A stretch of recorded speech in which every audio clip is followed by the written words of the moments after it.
Good morning. Good morning. Chapter 2 of Bonaventure's major legend of St. Francis, his perfect conversion to God and his repair of 3 churches. We read in this chapter the famous call which is often repeated. Francis, go and repair my house, which as you see is all being destroyed. It is the call which Francis interprets literally to mean a physical church, but which Bonaventure tells us is Francis's call to repair the church with a capital letter C. We also read that Francis's earthly father imprisons him and later takes him before the bishop to shame him and remove his possessions/inheritance. I have heard the story many times in the past 5 years of formation, and I have thought and meditated on the story as well. This past week's reading of the story brought 2 words to my attention.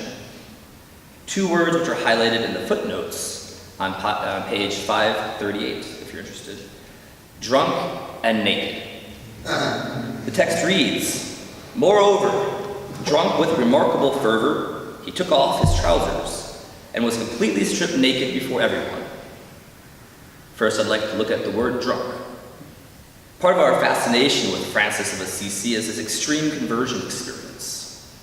We read from Francis's biographers and even have hints from himself that he lived a life that was carefree and perhaps even a bit wild with revelry and feasting before his conversion. We know that he partied with his friends, often footing the bill.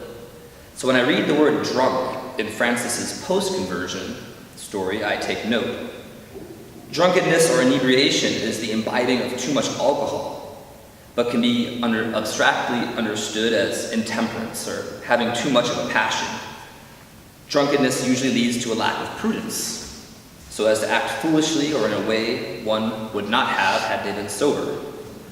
Remind brothers that weekly, during our night prayer, we read that we ought to stay sober and alert to combat the devil. Bonaventure, as is written in the footnote, sees inebriation as a positive spiritual experience if it is an inebriation resulting from a love for God. Such an inebriation, where one is totally in love with God, leads to a certain imprudence in the world's eyes. Thus, Francis stripping naked before the bishop, his father, and anybody else present. Yet here again, I think we must look at the next word, naked. Stripping naked was more than an act of teenage angst against a controlling father. It was a statement of love for and solidarity with the naked crucified Lord.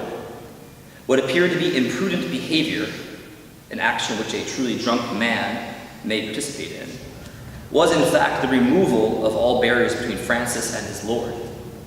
Being inebriated with love for God, Francis lost his inhibition and was willing to strip everything that blocked him from following Jesus Christ fully. Yes, it is still a drastic move, and yes, not recommended for friars today. But it speaks to some realities that we as friars must consider seriously. Yesterday at the dinner table, the topic of moderation came up regarding food and drink. It is easy to see the pitfalls of indulging in any worldly good, and we as friars strive to be an example to the world of moderation in all, shown through our fasting and penitential style of life.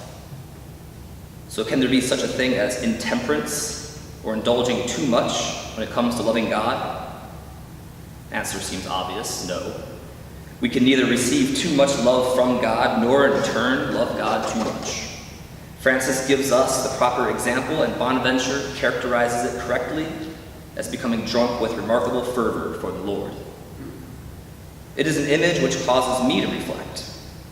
Do I not often do it backwards, showing moderation when it comes to my love for God and indulgence when it comes to my love for worldly goods? How often do I become drunk with love for the Lord? How would my behavior look? I do not mean that I should go streaking or anything that may cause scandal on university campus, but should not my behavior be seen as extreme by the world as it was with Francis in his time? I do not believe I have often been inebriated with love for God, perhaps only occasionally on retreats where I make all sorts of promises to God about my future behaviors, especially regarding poverty, chastity, and prayer. When I think about it, though, I want to be so in love with God and filled with his love that all my inhibitions fall away. I want to be so in love with God and filled with his love that the most radical countercultural behavior is a joy to take on for the glory of God's kingdom. I want to be so in love with God and filled with his love that no worldly threat, temptation, or discomfort could possibly dissuade me from the gospel of Jesus Christ. I want to be naked in this way. The way in which Francis's bodily nakedness points to a complete willingness to follow Christ who died naked and crucified. So brothers, how about you? Are you willing to become naked before the Lord because you are drunk with fervor and love for him? It sounds extreme because it is. And it will never make a good t-shirt slogan. But it is the example given to us by our Father Francis. The world needs us to be uninhibited when it comes to doing the work of God. The solution? We ought to become drunk with love for God so that nothing is too great or burdensome if and when the Lord asks it of us. Amen.